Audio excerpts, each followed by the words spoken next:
Pembahasan PDSKI semester 1. Isi seluruh Alkitab adalah penyelamatan Allah untuk manusia. Manusia pertama yaitu Adam saat diciptakan dalam keadaan sempurna sebagai manusia ilahi yang memiliki Selem dan Demut Allah.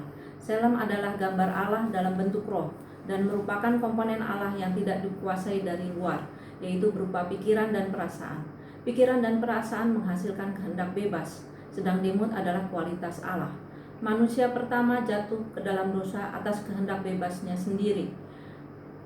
Karena percaya kepada iblis bahwa ia dapat menjadi seperti Allah dengan pengetahuan baik dan jahat berdasarkan pengertiannya sendiri. Jadi bukan Allah yang merencanakannya. Saat jatuh ke dalam dosa, maka Selem dan Demut yang dimiliki manusia standarnya turun, menyimpang dari kehendak Allah.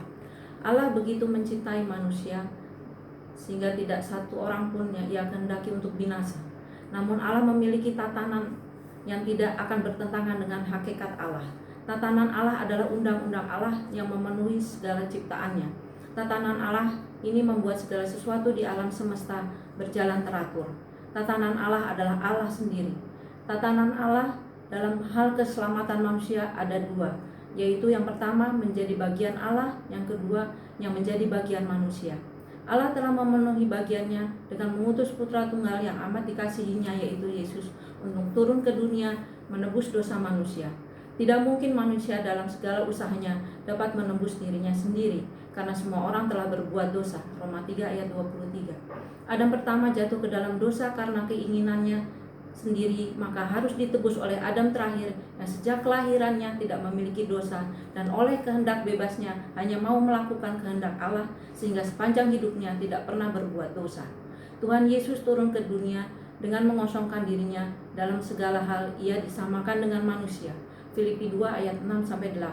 Saat menjadi manusia, Yesus tidak pernah menggunakan haknya sebagai anak Allah, tapi ia melakukan misi penyelamatan manusia. Inilah yang disebut dalam bahasa Yunani kenosis, yang memiliki arti dalam bahasa Inggris to destroy atau to empty. Allah itu benar-benar sempurna dalam pemikirannya. Hikmatnya tak terselami. Dengan mengutus putranya ke dunia, ia sudah melakukan satu paket keselamatan. Yesus menjadi satu, penebus dosa umat manusia yang percaya kepadanya.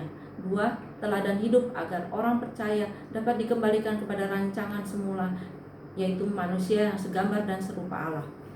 Yang ketiga, penghakiman atas iblis. Iblis menjadi ternyata bersalah karena manusia Yesus dapat mengalahkan natur dosa dan memakai kebebasan untuk taat kepada kehendak Allah. Inilah yang disebut corpus delicti. Bagian manusia sebagai orang yang telah dipilih untuk mendapat kesempatan mendengar kabar keselamatan di dalam Yesus Kristus adalah percaya dan mengikuti teladan hidup Yesus. Tujuannya agar manusia dapat kembali kepada rancangan semula penciptaan, yaitu manusia yang serupa dan segambar dengan Allah. Ketika kita percaya kepada Yesus, dosa-dosa kita yang telah kita lakukan sudah diampuni. Namun natur dosa masih ada dan harus dibereskan. Allah adalah kudus, maka tanpa kekudusan kita tidak mungkin berkenan kepada Allah. Tuhan Yesus telah memberikan teladan bagaimana caranya kita dapat mencapai standar kekudusan yang dikehendaki Allah. Miliki motivasi yang benar, yaitu kudus seperti Allah dan serupa dengan Yesus. Kita harus tahu kehendak yang pikiran dan perasaan Allah. Kita tidak dapat mengetahui hal-hal tersebut tanpa memiliki hubungan yang intim dengan Allah. Itu hanya fantasi. Semakin suci kita hidup, semakin kita melihat Allah. Semakin kita kudus, maka kita semakin seperti Allah dan serupa dengan Yesus. Maksud dari kata melihat Allah adalah mengerti kehendak Allah. Karena kata yang dipakai adalah optunomai, yang artinya mata hati yang tertutup dibukakan. Cara kita membangun relasi dengan Allah adalah satu, banyak berdoa, makin banyak bertemu dan berkomunikasi dengan Allah. Baca Alkitab, kita harus percaya bahwa Alkitab itu firman yang diwahyukan oleh Allah. Tiga, bergaul dengan orang-orang yang hidup suci dan suka berdoa. Hidup suci bukan hanya sekedar dalam kita bertingkah laku tidak melanggar undang-undang, hukum moral, dan etika saja, tapi dalam pikiran dan perasaan harus kudus. Bukan hanya tidak berdosa, tapi harus sampai tidak bisa berbuat dosa. Kesucian adalah potensi Allah yang diberikan untuk kita untuk dapat mencapai tujuan keselamatan yang dikembalikan kepada tujuan penciptaan semula. Tanggung jawab kita sebagai orang percaya bukan beban, dan perlindungan yang Allah berikan tidak menghilangkan tanggung jawab kita sebagai umat ciptaan Tuhan. Dalam hubungan kita dengan sesama, pasti ada potensi untuk terjadi konflik. Tapi kita harus tetap menjaga kesucian pikiran dan perasaan kita. Kita harus memaksimalkan semua potensi yang telah Allah berikan untuk melakukan pekerjaannya di bumi, sehingga makin banyak jiwa-jiwa yang diselamatkan di dalam Yesus.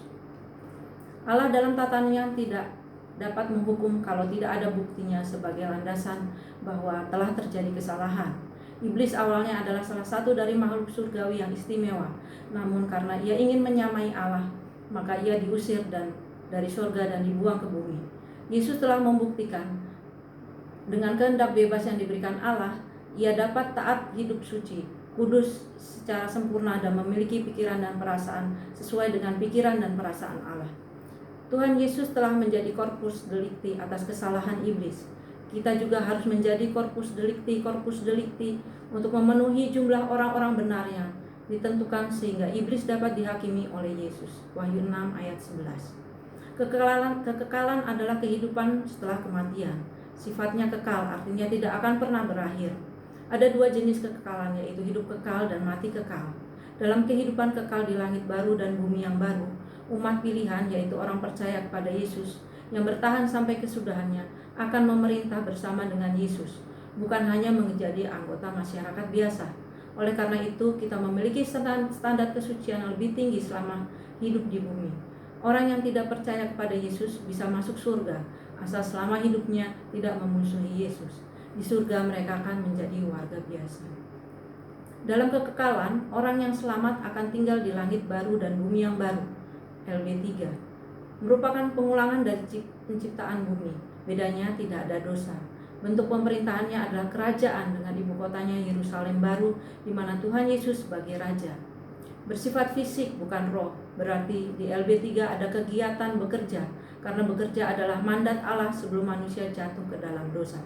Pada saat Tuhan Yesus datang menjemput orang-orang percaya, Dia tidak turun ke bumi. Orang-orang yang mati terlebih dahulu dibangkitkan dalam tubuh yang tidak dapat binasa. Kemudian baru yang masih hidup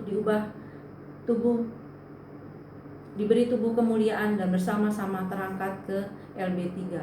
Bumi akan lenyap oleh api dan berubah menjadi danau api, di mana iblis dan para pengikutnya akan disiksa sampai selama-lamanya.